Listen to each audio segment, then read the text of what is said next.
ওপার বাংলা দিকে নজর রাখতেই হচ্ছে। শুরুতে বাংলাদেশে আক্রান্ত সাকিব আল হাসান। জাতীয় দলের প্রাক্তন অধিনায়কের বাড়িতে হামলা।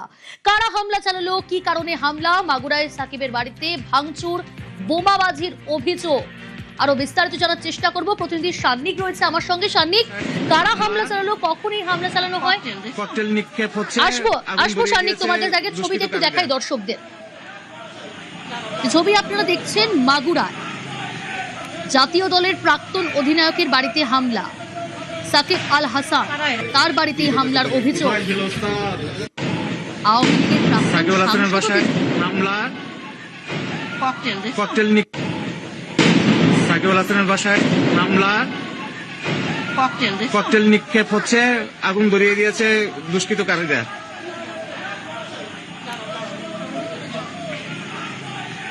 প্রতিনিধি সান্নিক রয়েছে আমার সঙ্গে। সান্নিক, কারা হামলা চালালো, কি জানা যাচ্ছে, কখন এই হামলা চালানো হয়?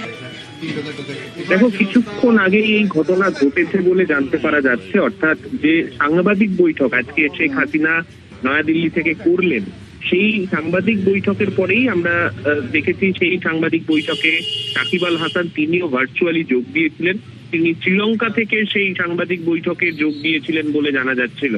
তার কিছুক্ষণের মধ্যেই এই ঘটনা যখন সামনে আসে তখন জানা যায় যে সাকিব আল হাসানের যে বাড়ি বাংলাদেশে, সেই বাড়িকে লক্ষ্য করে কিছু দুষ্কৃতী পেট্রোল বোমা ছুড়েছে এবং এইভাবে তার বাড়ির উপর আক্রমণ চালানো। মূলত যেটা মনে করা হচ্ছে, এই আওয়ামী লীগ ফের একবার বাংলাদেশের রাজনীতিতে প্রাসঙ্গিক হয়ে উঠছে এবং শেখ হাসিনার প্রত্যাবর্তন সেক্ষেত্রে একটা অন্য ইঙ্গিত বাংলাদেশের রাজনীতিতে দিতে পারে। তাই সেই কারণে সাকিব আল হাসান সহ যারা আওয়ামী লীগের একেবারে সামনের সারিতে থাকা নেতা, তাদের বাড়ি বা শেখ হাসিনার প্রত্যাবর্তনের আগে একটা যাতে ভয়ের পরিবেশ তৈরি করা যায়, সেই কারণে মূলত এই হামলা হয়েছে বলেই মনে করা হচ্ছে।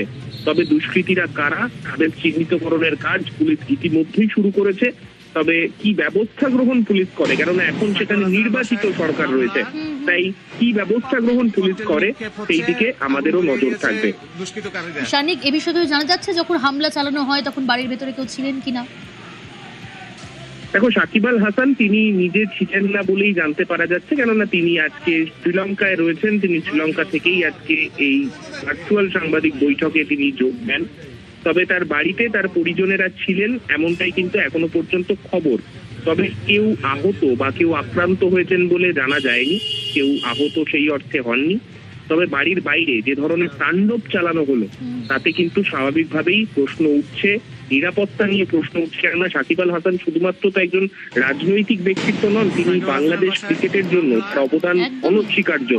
দীর্ঘ সময় ধরে তিনি আইসিসির সেরা অলরাউন্ডার হিসেবে স্বীকৃত ছিলেন, বাংলাদেশ ক্রিকেটকে অনেক আগে নিয়ে গেছে। তাই তার বাড়ির নিরাপত্তার যদি এই ছবিটা থাকে, অন্তত একটা নির্বাচিত সরকারের আমলে এই ছবি দেখতে হয়, স্বাভাবিকভাবেই প্রশ্ন উঠবে বাংলাদেশে শেখ হাসিনা ডিসেম্বরে তিনি আজকে যে সাংবাদিক সম্মেলন থেকে জানালেন তিনি ফিরতে চান, সেক্ষেত্রে তার সাথে কি ঘটনা ঘটতে পারে সেই একটা ইঙ্গিতই বোধহয় কোথাও গিয়ে দুষ্কৃতীরা দেওয়ার চেষ্টা করছে, তেমনটাই কিন্তু প্রত্যেকে মনে করছেন।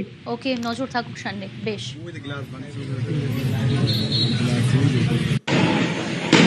সাকিব আল হাসানের বাসায় হামলা, ককটেল নিক্ষেপ হচ্ছে। আগুন ধরিয়ে দিয়েছে দুষ্কৃতকারী।